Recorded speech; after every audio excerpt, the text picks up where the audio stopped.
All right, I think we'll go ahead and get started here this morning as people continue to come in here. First, just want to start off with a welcome to everyone.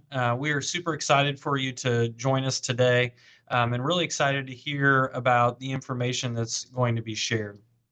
Before we kind of dive into intros and kickoff, if we advance to the next slide, for those that are joining for CPE, we'll need to scan the QR code with your phone here, and that'll allow you to check in. Please make sure that as you check in that the session you're checking into is titled The State of Philanthropy. As we go throughout the session, we will have code words that will pop up. As those code words pop up, you will need to enter them into the online platform here that you're logging into in order to get your CPE. Today's presentation will count for 1 hour of CPE credit. So I am working on getting my CPE as well. So I'm going to scan the code and get myself logged in. And then if we go ahead and jump to the next slide. To start off with, my name is Justin Hayes, and I am a partner here with Katz Sepper and Miller, and I help lead our not-for-profit practice. KSM is a nationally recognized advisory, tax, and auditing firm with over 700 employees in 5 offices, including our Indianapolis headquarters. We serve approximately 250 not-for-profits a year and are deeply involved in our communities, both through philanthropy giving and through service on various boards. We encourage our team members to get out and be involved within the community. This firsthand experience gives us a very unique perspective as we serve our clients from a compliance standpoint, and it helps us to understand the true needs of the organization. It helps us to understand what boards are looking for and what members of the organization are working for. We are driven to being part of our community, and part of that includes hosting educational seminars, just like this one, that helps empower our organizations to be stronger, smarter, and to better achieve their missions. Today, we are very excited to have Christina Daniken with us, who is the editor-in-chief of the Giving USA Annual Report on Philanthropy and is a research associate with the Indiana University Lilly Family School of Philanthropy. Researched and written by the IU Lilly Family School of Philanthropy and published by the Giving USA Foundation, this report is the longest-running, most comprehensive study of its kind. It offers amazing insights into the sources and uses of philanthropy in America, providing over 70 years worth of data on giving trends in the U.S. After Christina's been able to provide her presentation on the results of the 2024 report, Cassie Tate will be joining us to host a Q&A with Christina. Cassie is a partner with KSM and leads our not-for-profit tax practice. Cassie has served many NFPs over her years at KSM, not only meeting their tax compliance requirements, but also strategically consulting with organizations to help them achieve their missions.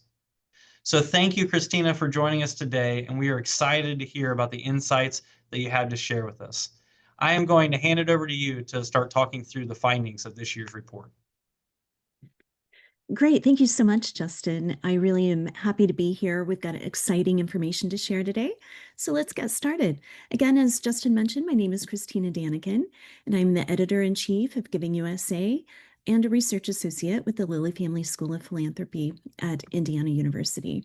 So Justin gave you a few introductory comments about Giving USA, but I just like to always cover what is Giving USA. So Giving USA is the longest running annual report on charitable giving in the United States. Actually, this year is our 70th year anniversary of the report. Giving USA estimates every year what the total charitable giving in the United States is by 4 different sources. We also look at how much of total gifts was received by each of the 9 charitable subsectors. Giving USA is published by an organization called the Giving USA Foundation, and it began in 1956 by an organization called the American Association of Fundraising Council, which today is known as the Giving Institute.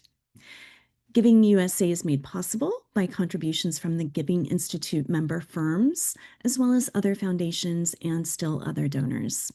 And of course, Giving USA is researched and written by our wonderful team at the Indiana University Lilly Family School of Philanthropy.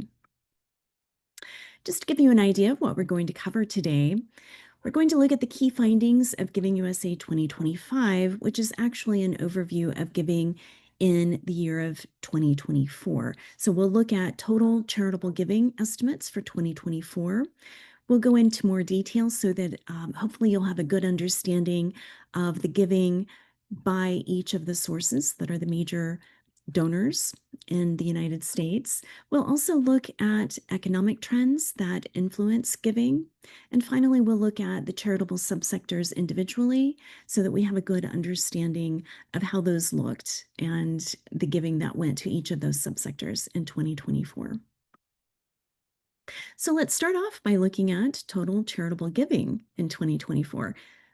Here comes the big number. So in 2024, charitable giving reached $592.5 billion. A couple of highlights: for the first time in 3 years, the growth in charitable giving actually outpaced inflation. So that's a big turning point. Also, I wanted to point out that all charitable subsectors experienced increases in their giving and donations in current dollars in 2024. So here, I'd like to start off with just a general graph that shows that charitable giving actually reached a new high in current dollars in 2024. So each of these blue bars represents inflation-adjusted dollars for total giving in each of those years.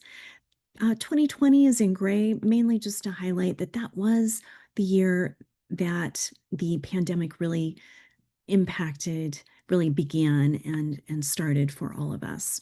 But you will see the gray line with the black dots represents total giving in current dollars. So in 2021, just 1 year after the pandemic had begun, we actually saw the highest level of giving on record in terms of inflation-adjusted dollars. But by 2024, you can see that we actually reached a new high in current dollars. So giving was very strong in 2024. After 2021, when we reached our high, we saw a little bit of a dip for 2022 and 2023. But by 2024, we are definitely moving back up. I'd also like to point out that 2024, actually, it was very much in line with 40-year averages. So on this graph, we look at the growth in current dollars first, and then the second bars there represent total giving in inflation or increase in total giving in inflation-adjusted dollars. So total giving grew at rates that were very similar to the 40-year averages, as you can see. So total giving grew by 5.5% in current dollars in 2024 and 2.7% when adjusted for inflation. And part of that is because the financial markets were very strong in 2024, as well as many other economic indicators that had a healthy growth rate of about 2 to 3%, even after adjusting for inflation. So we know that a solid economy always contributes to strong giving. And we also know that a sense of financial security by donors is definitely linked to giving. So in 2024, donors had a strong sense of financial security, and that definitely impacted charitable giving. This chart just compares, kind of goes through the past 40 years of both S&P 500 performance, which is in gold there, and the dotted line represents total giving in inflation-adjusted dollars. So I just wanted to point out that with the S&P 500, and this is typical for all of the financial markets, the changes, the ups, the downs, the changes are a little bit more dramatic than what we tend to see in charitable giving. So charitable giving is a little softer. Often those changes don't happen quite as quickly or as dramatically, but charitable giving does follow the financial markets. So in this case, we see that total giving for each of those years, each of those decades, did follow the performance of the S&P 500. But it tends to lag usually just a little bit. So even though in 2021, here we see a dramatic peak in both the performance of the S&P 500 as well as charitable giving. You can definitely see for 2023 and 2024, the S&P 500 had very strong performances. And with charitable giving, we're actually only starting to see the result of some of that. But we are definitely showing a move up, just as with the S&P 500. And this graph points out for us, illustrates that we like to look at total charitable giving as a percentage of gross domestic product. So this graph shows us the performance over the past 40 years and the typical percentages of gross domestic product that are represented by total charitable giving. So you can see in 2024 that we were at, so total charitable giving was at 2% of the GDP. And I just like to show this chart because it shows that we are right in line with actually the past 10 years of charitable giving. It has been relatively stable at 2%. And even compared to previous years, so when we look at the past 25 years, again, we're still right in there. We're not quite to the level that charitable giving was as far as a share of GDP through the 90s and early 2000s, but we're still right in there. And when we look at the 40-year average, we're actually a bit high. So that just goes to show us that in 2024, we had a very healthy nonprofit sector. And again, another chart here looking at the past 40 years of giving. But here, what I wanted to point out was the fact that giving tends to be very resilient. So all of these gray bars represent total charitable giving for a given year in inflation-adjusted dollars. But the gold bars represent not inflationary, recessionary years. So what I really wanted to point out here is let's go all the way back to the Great Recession that occurred in 2007, 8, and 9. But what I really wanted to point out is the growth both in current dollars as well as inflationary adjusted dollars.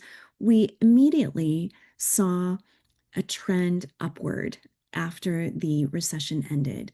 And we continued to see that type of trend even after the pandemic. So this gold bar represents 2020, when we really found ourselves in the midst of the pandemic. Interestingly, in 2021, as I mentioned earlier, that actually in inflation-adjusted dollars was our all-time high at this point in charitable giving. And then it was no surprise that giving dropped down a little bit following that 2021 year, just because that was such an unusual year.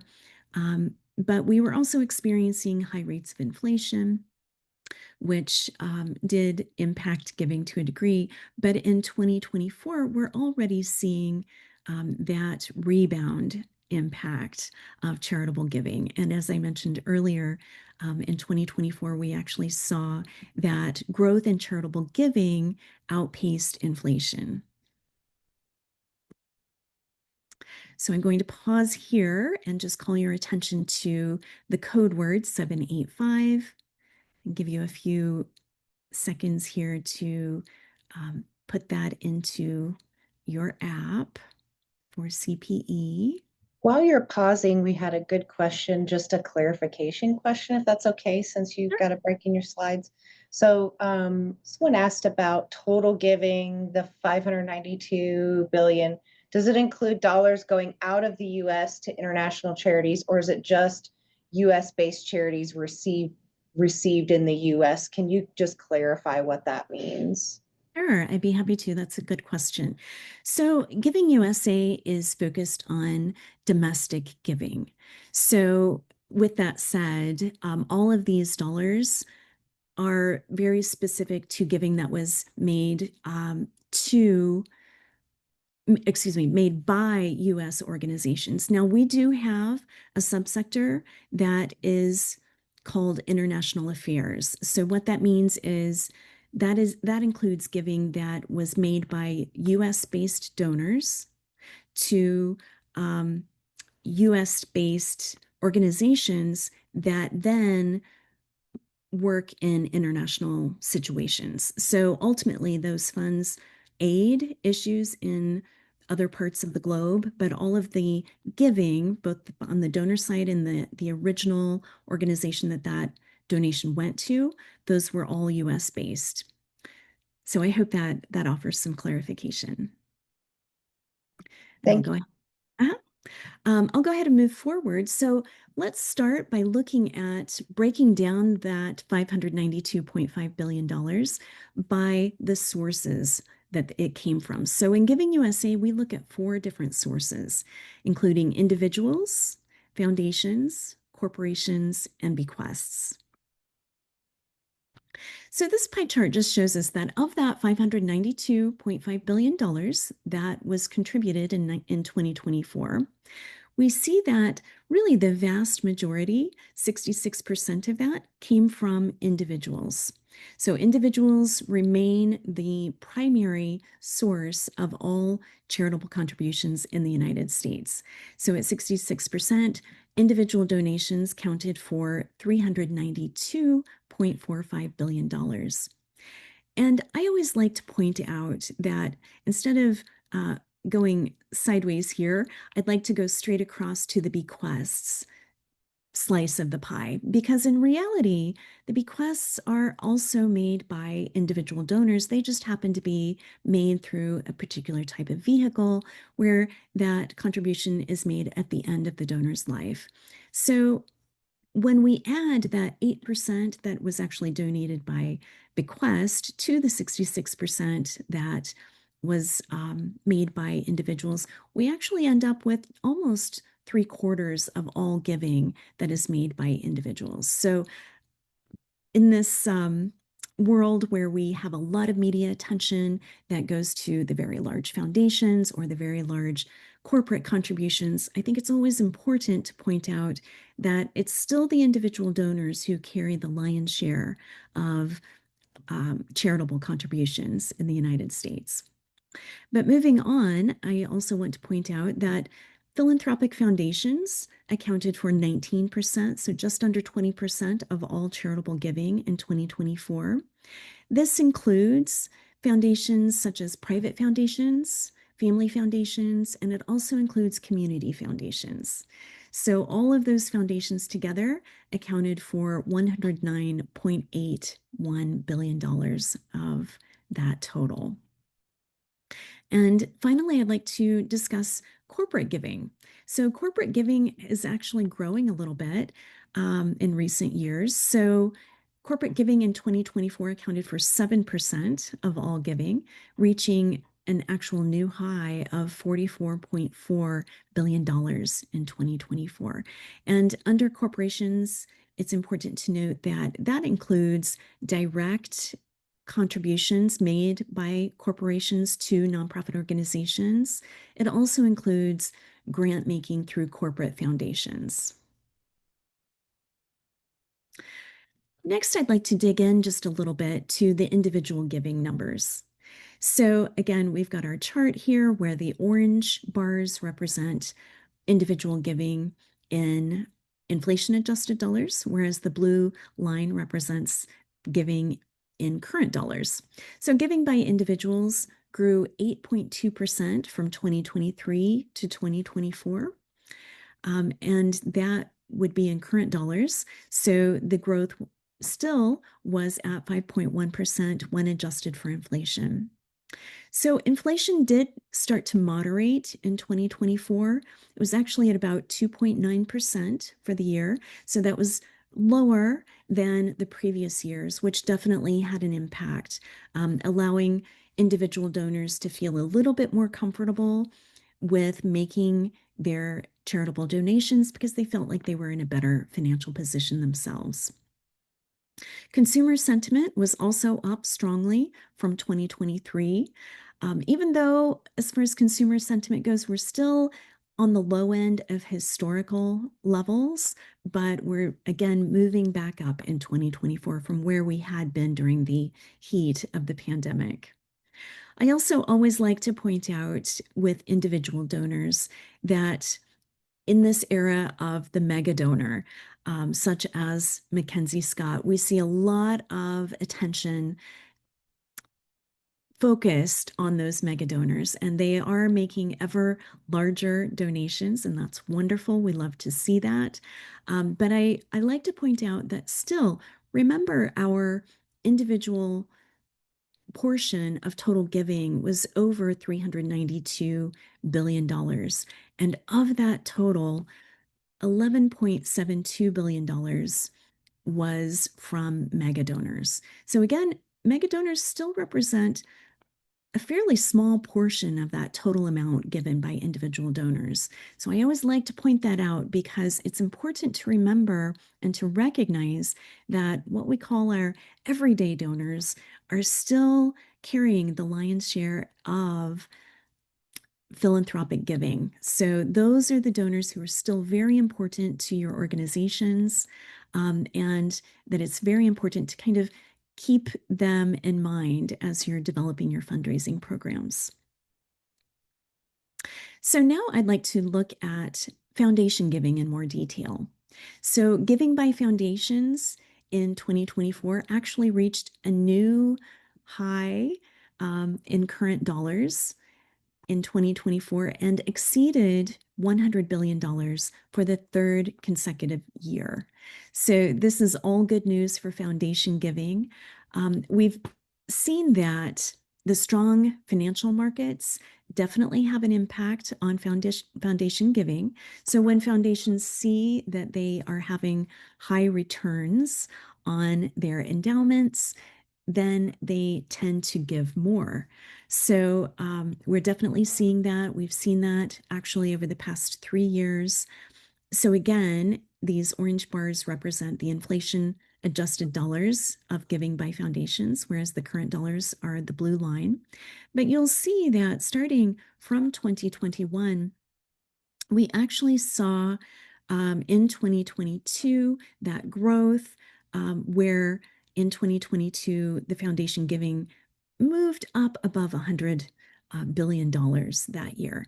And the nice thing is, even as we moved out of kind of through and out of the pandemic, the foundation giving didn't reduce. So what looks like is happening is that foundations reached a new high level in 2022 and are continuing to hold steady at that level all the way through 2024. So we'll be watching that trend moving forward into 2025, but it does look like foundations stepped up when there was more need during the pandemic, and they have just stayed steady at that level. I think it's important to keep that in mind, even with 2025, as we're seeing more changes in the charitable sector, to just remember that, again, both individuals and foundations are stepping up to needs historically, and we expect that to be the case as we move forward. So the other thing that I wanted to mention about foundation giving is that we're starting to see foundations considering new approaches to their funding.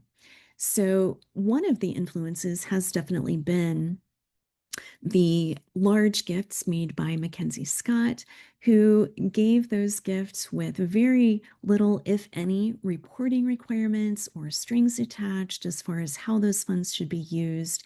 And foundations are looking at those large dollar amounts in grants and reevaluating their own requirements and their own kind of red tape that they have with their granting processes. So it'll be interesting to see as we move forward what changes foundations make in their grant making processes.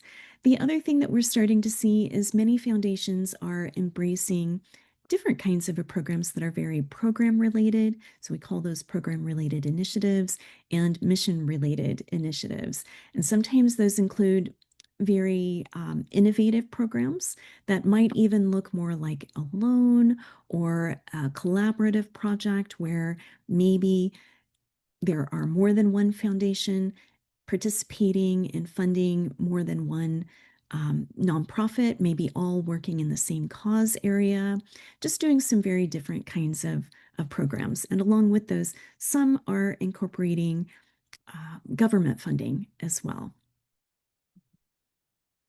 So this graph just shows us, again, over a 40-year average, which I think is important to see just so that we understand really where we are. Helps us put 2024 on the map. So we are seeing a bit of a leveling off with foundation giving. So you can see this on a bit of a flat line there for the last couple of years, including 2024. We did reach, as I mentioned, a new high in current dollars of $109.81 billion for foundation giving. But what I really wanted to emphasize here is that, again, starting in about 2019, look at that dramatic rise that we've seen in foundation giving. So even though we're seeing a leveling off over the last few years, it's okay because it's a beautiful thing that we're actually maintaining a new high level in foundation giving. So I just wanted to point out that tremendous growth since 2019. So let's move on to corporate donors. So again, as you probably guessed, the strong GDP performance as well as strong pre-tax profits that we saw in 2024 for corporations definitely had an encouraging effect on giving by corporations. So corporate giving saw actually the highest growth of any of our sources that we looked at in 2024 at 9.1% in current dollars, even still 6% when adjusted for inflation. So you can see again in 2024, we had growth in our GDP, growth in corporate pre-tax profits, and that all really led to or encouraged increases in giving by corporations. So there are some differences, though, that we're starting to see, some new trends in corporate giving. One of the things that we are hearing from our nonprofit partners who communicate to us at Giving USA is that there's this feeling out there that corporate giving is actually retreating, and that there's less corporate giving, or we have to get competitive to actually get a piece of that pie. But what we're seeing in our data is simply that corporations are changing the way that they are making their contributions. So for very large corporations that have either a national or a global footprint, what we are seeing is that those organizations tend to have corporate foundations and they're consolidating their overall global giving to that corporate foundation. So a good example that I like to share is with Toyota. So again, we've got a company that has an international presence, and at their corporate foundation level, they've decided to consolidate all of their giving to really just one mission related cause, and that for them is STEM or engineering and math related education. So that's really their primary focus at the corporate level. They are making those donations through different schools throughout the globe, but they're really focused on that cause. However, to kind of balance out their giving in the local areas. So, for example, areas where they have a corporate headquarters or manufacturing presence, or even just because Toyota markets everywhere in this country, as well as many places around the world, what they're tending to do to reach out locally is beef up their employee matching programs.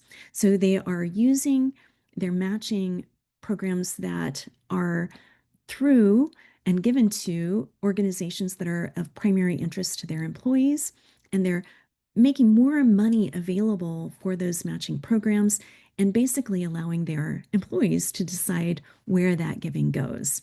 So many nonprofits are trying to promote those employee matches that are available to their individual donors. So when they receive individual donations, many nonprofits are actually encouraging their individual donors to reach out to their employers to try to make the most of those employee matching programs. So again, corporate foundations and corporations aren't really scaling back, much to the contrary. Corporate giving is growing pretty dramatically. But it's just changing in terms of the forms that corporations are using. So again, on this chart, I just like to include it because it shows the real dramatic increase in growth in corporate giving, much of which we've seen since 2019. So a lot of that growth has happened during the pandemic and after. So it's like foundations in that corporate giving really started to grow during the pandemic. But the nice thing, even though we saw a little bit of a leveling off there in 2023 and 2024, again, in large part due to strong economic growth, we have continued to see growth in corporate giving to the point where we reached that new high of $44.4 billion in 2024. So all is definitely well with corporate giving. And here is just one more look from a slightly different angle of corporate giving. So again, looking at the 40-year average, we always like to see what percentage on average corporate giving is in terms of corporate pre-tax profits. So in 2024, we saw an average of corporations giving about 1.1% of corporate pre-tax profits. And if we look over about the past 20 years, we see that we're actually reaching a new high even with that percentage. Now, if we look further, back to the 40-year average, so the 20 years, including the 80s and 80s and 90s, we see that corporations had a habit of giving at slightly higher rates, anywhere from about 1.2 to 1.5%. But even though that percentage has been down in the 2020s, we're going to keep an eye on that. So we've bumped up to 1.1%. So we'll see where that goes, but we're hopeful that we can stay steady there, or maybe even start to see some continued growth in that area. So this chart just gives us an overview of all giving by all four of our sources. So I just wanted to do a quick overview here again to remind you that total giving in our current dollars increased by 6.3%, moving from 2023 to 2024. Individual giving grew also by 8.2%. Foundations were a little more level, a little more steady but still a little bit of growth at 2.4%. And then corporations, we see the dramatic growth both in the change from 2022 to 2023, which was 12.6%. So really dramatic growth in corporate giving in 23, but we still saw some continued growth at 9.1% from 2023 to 2024 by corporations. So again, looking at that growth from 2022 to 2024, we've seen almost 23% growth by corporate giving. So that's definitely the largest increase with our contributors that we've seen. So finally, I'd like to take a look at bequests. So I left this for last because, as you can see on the chart, it's the only area where we actually saw a decrease in giving. So from 2023 to 2024, we saw just a very slight decrease of 1.6%. But I'd like to dig into that a little bit more. So bequest giving was down in 2024, and it was also down a bit in 2023. And as I mentioned, giving by bequest was down 1.6% in current dollars in 2024, 4.4% adjusted for inflation. But I'd like to point out that giving by bequest is what we tend to call a rather noisy number. And the reason is because there are lots of different influences that can impact bequests. And as many of you know, one of those things is that it simply takes some time to settle different estates. So some settle relatively quickly, but some can take a much longer time to settle. But I also like to point out that over about the past 40 years, we do see that bequests on average range from about 8 to 10% of total giving.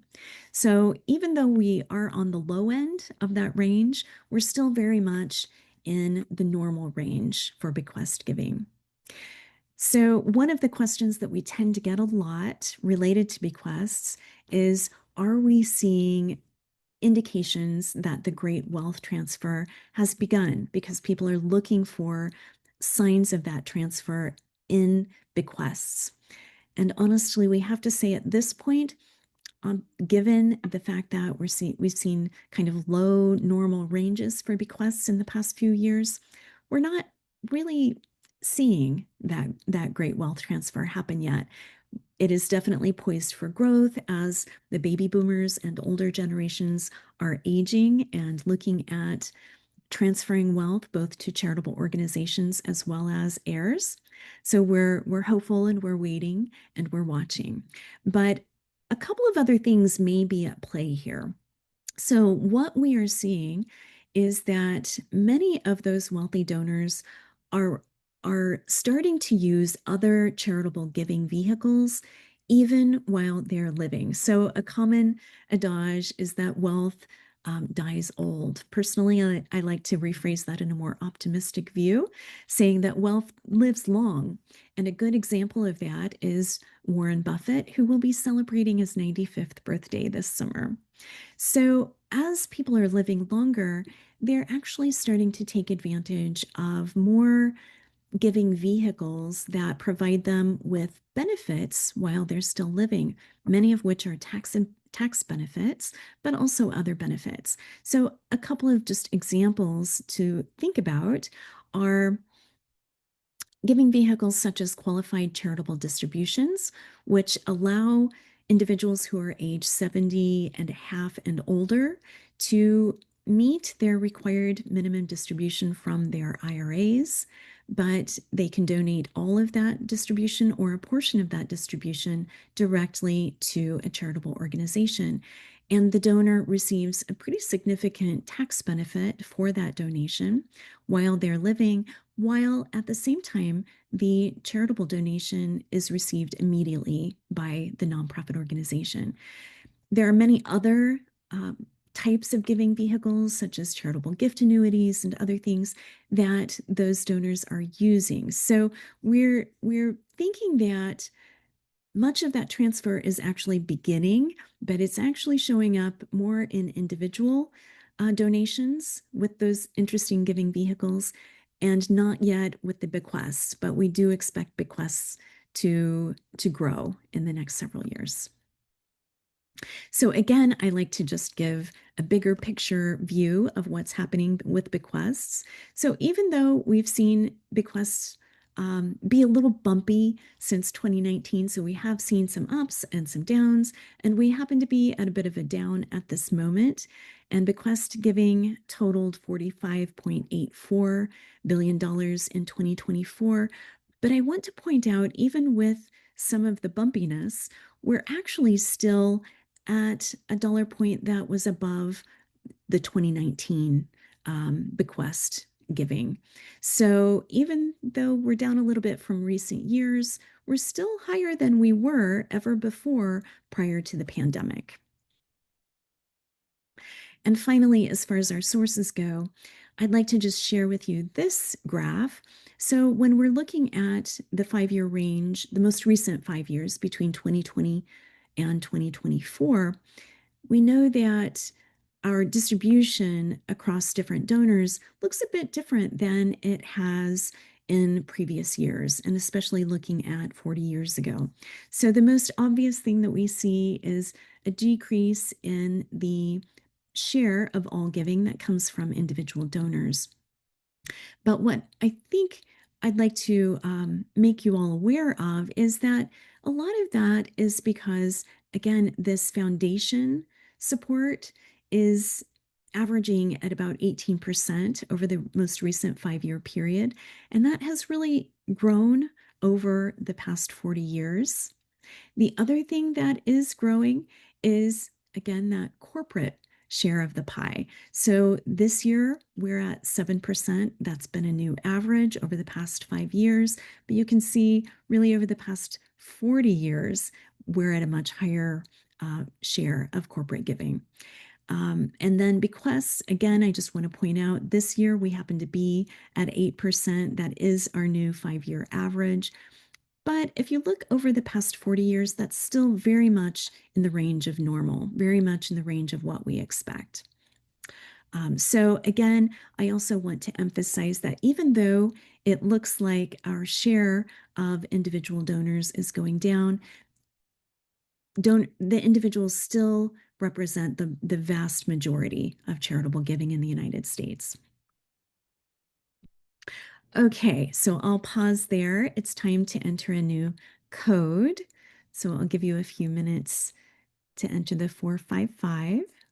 Christina, I was wondering while we've got our code word up, I have just a couple clarifications, questions that I think are good to pause on. Talk a little bit about where donor advised funds fall in this. So for everyone watching, we actually did a whole separate seminar last year with the Lilly School of Philanthropy just about donor advised funds. So if you're interested in learning more, I think that would probably still be relevant. Where do donor advised funds fall in your statistics as far as a source, individual, foundation? Talk about how that makeup works. Sure, I'd be happy to. And yes, donor advised funds are growing in popularity, as many of you probably know. They've grown dramatically over the past 10 years, even really the past 20 years.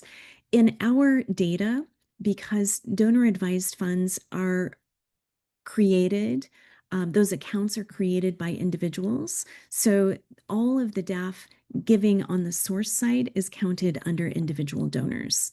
I can go into a little bit more detail too once we move on to the recipient organizations and looking at the uses of different donations. I can definitely point out where the DAFs fall in that category as well. But as far as the sources, it falls under individual dollars.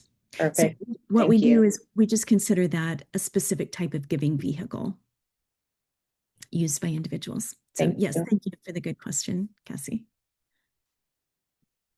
So speaking of those subsectors, let's go ahead and move forward to looking into more detail about where those dollars are going. So of that $592.5 billion, let's see where those dollars went.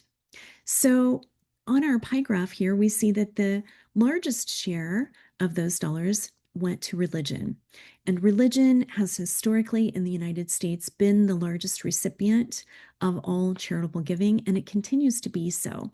However, it is over time claiming a smaller and smaller portion of total giving. But in 2024, religion received 23% of all charitable dollars. That was followed by human services and education, which each received about 14%. So human services actually received slightly more than education. And that's a really important point to make because education has historically received more dollars than human services, but starting in the pandemic, human services started receiving more dollars. So starting in about 2022, human services actually outpaced education in receiving slightly more dollars. And what we're seeing is that trend is holding steady each of the years that we've moved past the pandemic. So we think there's a new trend emerging there. Also, we're seeing about 11% of that total going to foundations. So this includes both dollars that go to private foundations or family foundations, but also community funds at community foundations. And public society, again, receives about 11% of that total, and health receives 10%. Back to the question that we received earlier about international giving.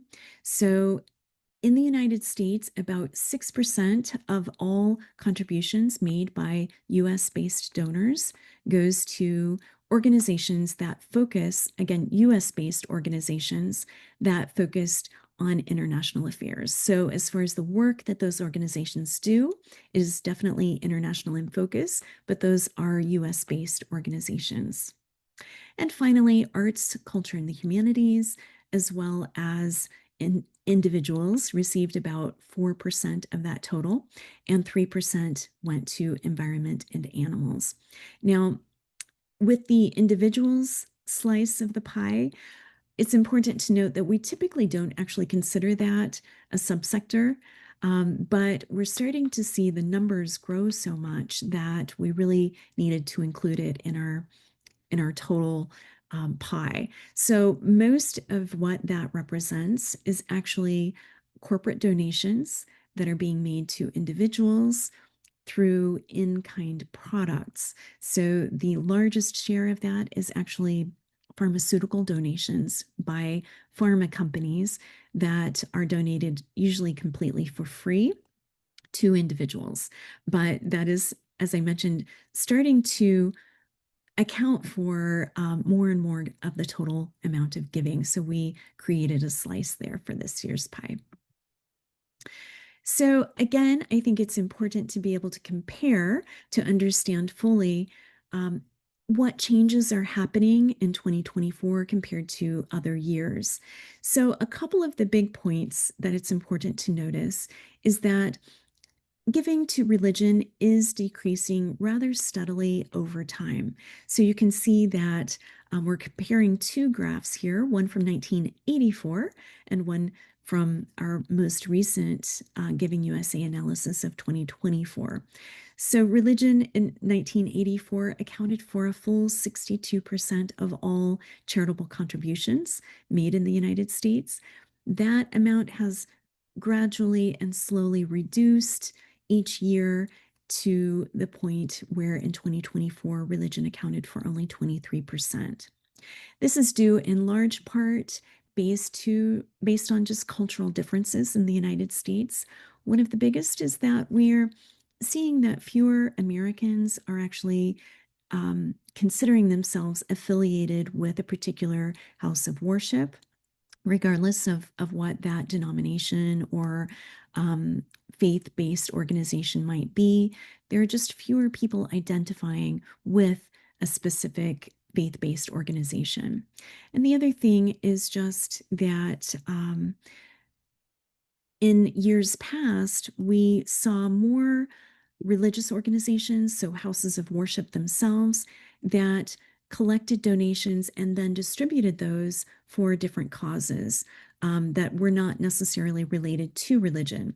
So although we still see some of that today, what we're seeing on the donors' side is that donors are choosing to make those contributions, for example, to human services or to public society benefit themselves. They're making those directly to the organizations of their choice that function in those categories rather than using their house of worship as an intermediary. So that's part of the influence. As I mentioned earlier, we are definitely seeing a lot of growth in human services. So compared to 40 years ago, when human services accounted only for 6%, in 2024, again, human services accounted for 14%. So not only is that growth happening gradually over time, over several decades, but as I mentioned, we've seen a little bit more dramatic growth in that area over just the last about 5 years.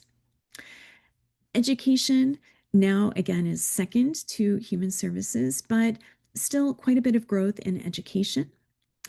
Another significant area of growth is in giving directly to foundations. So as I mentioned before, this includes large donors as well as donors at any level who have chosen to create their own philanthropic foundations as a giving vehicle for their giving.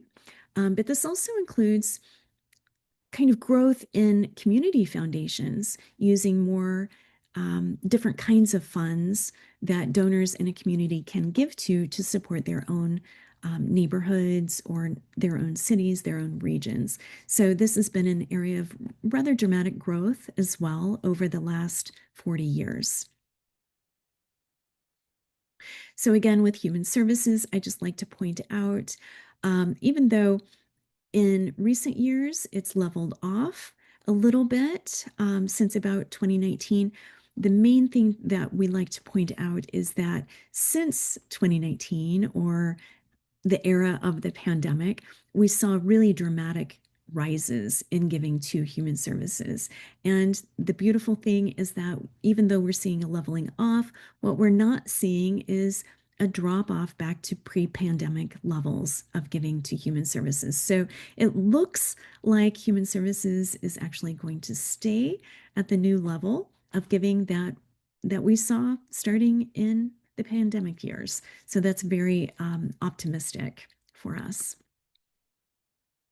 So overall, looking at all of the charitable sectors, we look at 9 in total. Giving grew in current dollars for all of those subsectors in 2024. So even in inflation adjusted dollars, giving still grew for 7 of those 9 subsectors. So you can see that the most dramatic growth, which was double-digit growth, was seen in education, public society benefit, and international affairs. The 2 areas that actually did not grow, or not what we consider to be really substantial growth in inflation adjusted dollars, included religion. As I mentioned, there was a drop in giving to religion, a minor drop in 2024. And then we also look at giving to foundations. Even though there was a bit of an increase, it was small enough that we kind of consider that a flat year of growth, but still a very healthy year for foundations, as we mentioned. So again, just to show a little bit more detail about those 3 categories that experienced double-digit growth in 2024, it's interesting to note that all 3 of those actually experienced declines in giving in 2023. So you can see here that international affairs was just barely above, actually just right at about 1%, a little below that in 2023, but in 2024 rebounded dramatically. And education actually dropped in 2023, but again, we saw a dramatic double-digit growth in education giving, and the same with public society benefit. Public society benefit giving actually dropped in 2023, but made a nice solid rebound in 2024. So again, I just emphasize that to show that giving is resilient. And just because different impacts out there in the landscape may cause some challenges in one year or in one area of giving, we do see that giving is very resilient, whether that's economic conditions or societal changes or what have you. In 2024, just like in other years, we saw some definite rebounding. And I just like to point out a few more details with public society benefit as an example of that. So again, with public society benefit, we actually saw a pretty dramatic increase in 2021. So this goes along with the trend that we saw earlier with 2021 actually total giving reaching a new high.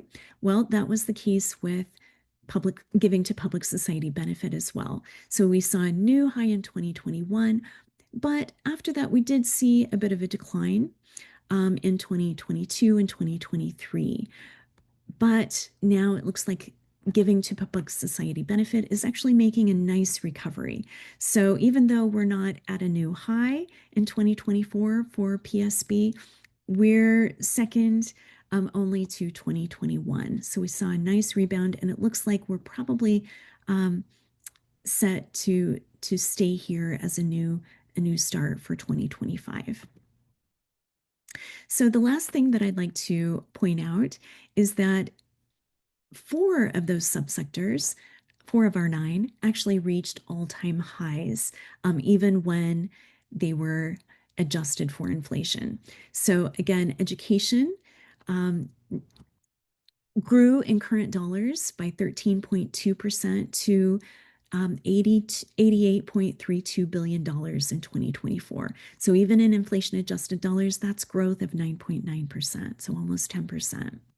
Arts, cultures, and humanities also reached a new all-time high in 2024 of $25.13 billion, which was an increase of 9.5% in current dollars and even 6.4% when adjusted for inflation. And environment and animals also reached an all-time high of $21.57 billion, increasing 7% in current dollars. And health also reached a new all-time high of $60.51 billion, which represents a 5% increase in current dollars and even still a 2.0% increase in inflation-adjusted dollars. So one more code word here, 685. I'll give everyone a few seconds to get that put in. I think you said this, Christina, but just really quick, can you remind us the public society benefit, what that means?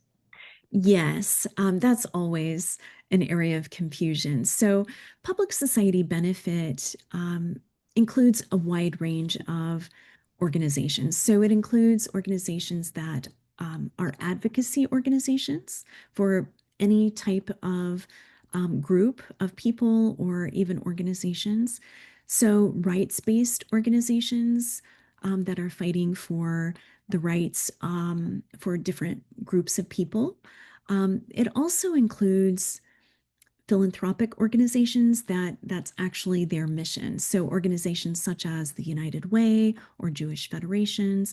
And this actually is also where a lot of those DAFs come in. So donor advised funds that are hosted by national sponsors. So those sponsors would include organizations like Vanguard Charitable or Fidelity Charitable. Their whole mission is philanthropic. So to take donations and then to distribute those donations out to nonprofit organizations. So all of those kinds of organizations fall under public society benefit. And I also just like to point out public society benefit organizations also include like community development or housing development, economic development organizations, and they differ from human services organizations because public society benefit organizations focus on developing that whole system. So for example, developing that whole community-based system of housing or lifting a certain group of people within a community. Whereas human services organizations tend to focus on direct relief. So in areas of providing housing tonight, providing food today, things like that. Thank you. Thank you for the good questions. So to wrap things up, I just wanted to kind of cover a couple of large general trends that we're seeing. So overall, I just want to emphasize that the entire nonprofit sector entered 2025 in a really healthy and strong financial position. 2024 was a really strong year for giving, a very solid year for giving to all of the nonprofit sector overall.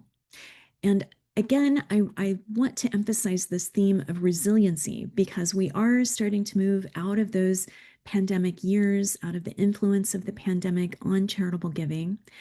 And what we are seeing is that the nonprofits that were able to adapt quickly during those pandemic years continued to do well, not only throughout the pandemic, but have emerged in 2024 as doing quite well.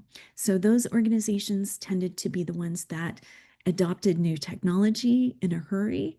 They focused on retaining their donors, and they were active in trying to pivot toward new funding sources. I also just wanted to point out that, again, looking at the past 40 years, even the past 20 years, we have had economic downturns, including the Great Recession, as well as the pandemic. But we see that organizations that adapt quickly tend to be very resilient, and giving tends to be very resilient. So I wanted to point out again those trends that we see after those downturns, those recessionary years. Charitable giving steadily tends to pick up, and we expect to see the same kind of rebounding effect in 2025 and beyond. So a couple of the areas for adaptability that will continue to be important for nonprofit organizations include technology. We're hearing a lot about advances in AI in every way, both on the funder side. Foundations and corporations are starting to use a lot of AI, but even on the nonprofit side, using AI and other technology advances to create efficiencies and help you stay competitive out there in the field. So the funding environment is changing.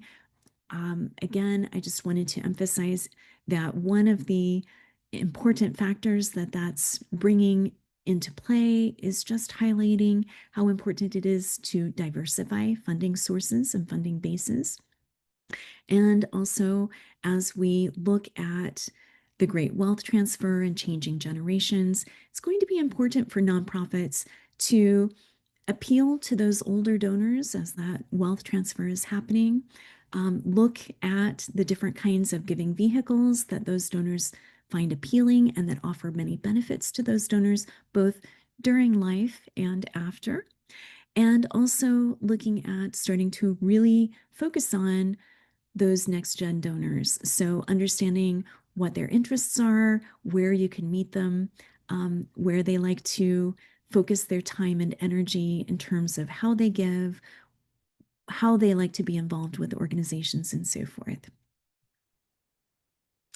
And with that, I just want to say thank you for your time.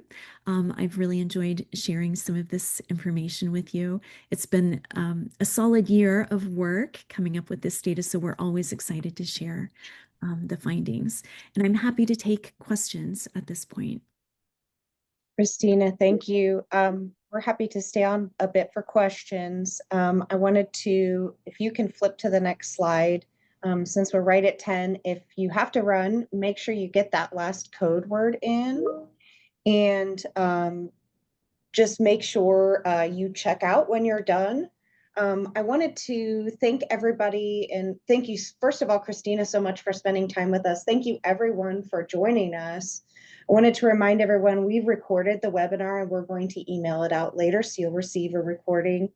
If you'd like to receive emails about future not-for-profit events or industry updates, please visit our website. It's ksmcpa.com/subscribe.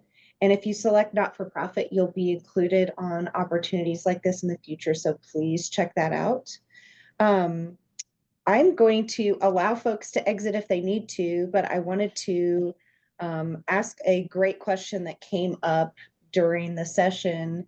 And I think, Christina, we've seen in the past that things that are going on in the socioeconomics and things like that, the philanthropy responds. And there was a question about response to reduction in public funding and what that may do to giving.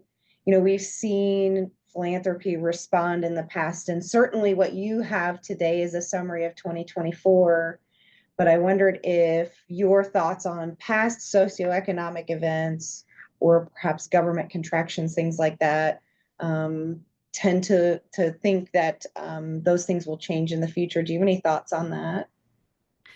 Sure. Obviously, that's a big concern for much of the nonprofit sector. So definitely an important question. What we are actually seeing, so in our Giving USA data, as you mentioned, Cassie, that's definitely focused on 2024, but we continue to interact with nonprofits as we speak, and through different research projects at the school as well. So one of the important points is, yes, that historically and time again, regardless of what the challenge is that nonprofits have faced, whether that's socioeconomic or cutbacks from any particular source of funding, we do see that philanthropy does respond. One of the main issues for nonprofits is, number one, to communicate with your donors. So it's important that donors understand, and that could be corporate donors, foundation donors, individual donors. Make sure that they understand if you are losing funding from a government source.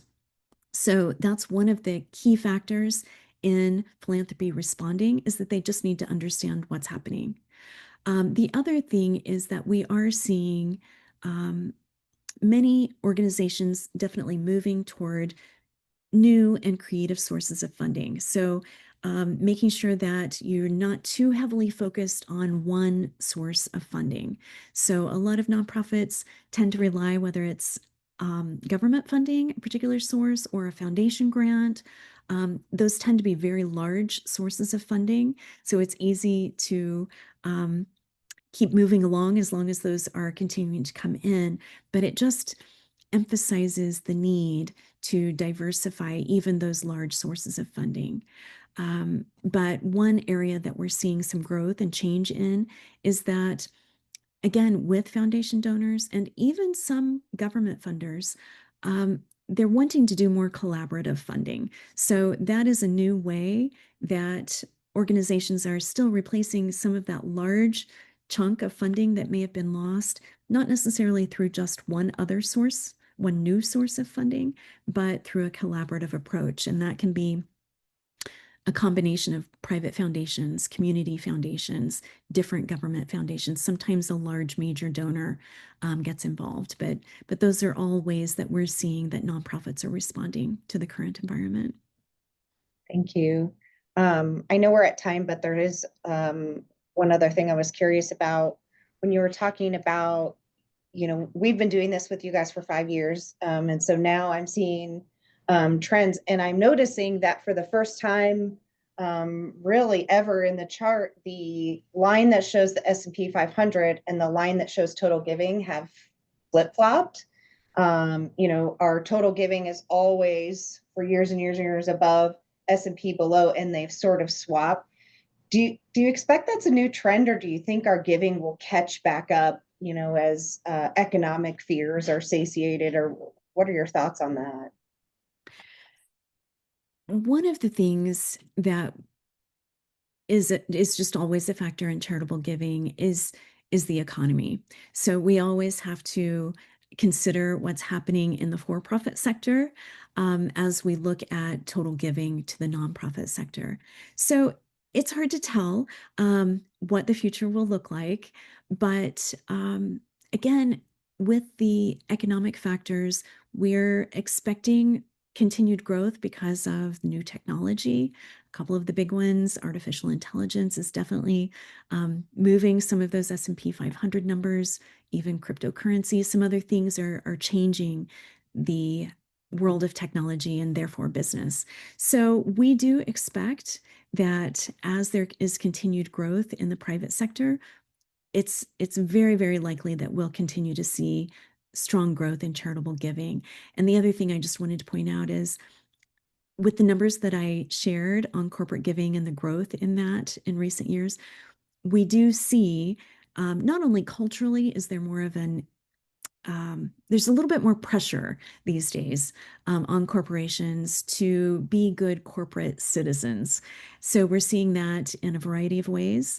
And that definitely shows up in our Giving USA data when you see that dramatic increase over the past few years in terms of the percentage of pre-tax profits that those corporations are moving into charitable giving. Interesting. So while total giving may be the big change in corporate giving, that's pretty interesting. One more question, maybe. I wanted to ask you, you've been working on this for a while. Was there anything that was a surprise to you when you looked at the 2024 results? Anything that wasn't really expected or maybe off trend? Good question. Probably one of the biggest, I don't know that it was a huge surprise, but it was a pleasant surprise just to see that charitable giving actually outpaced inflation. So that's a very good sign because we came through such a high inflationary period, and that was a major influence. That also indicates to us that giving is in a really healthy place as of the early part of 2025, the end of 2024. As far as other surprises, I would say just, again, not a huge surprise, but a pleasant surprise to just see that giving by both foundations and corporations is really, even though foundations didn't grow a lot in 2024, it's really nice to see that it's holding steady at new highs. So this new $100 billion level is really a good sign, especially looking at 2025. I would expect to see that foundations will be holding steady and hopefully maybe growing a little bit in this current year, and the same with corporate giving. So very, very pleasant occurrences in 2024. Oh, Cassie, you're on mute. Thank you. Thank you, Christina, so much for spending time with us today. And thank you, everyone, for hanging on a few minutes to hear some great insights from Christina. Again, please make sure you check out on your the CPE, and everyone have a wonderful day. Thanks so much for joining us.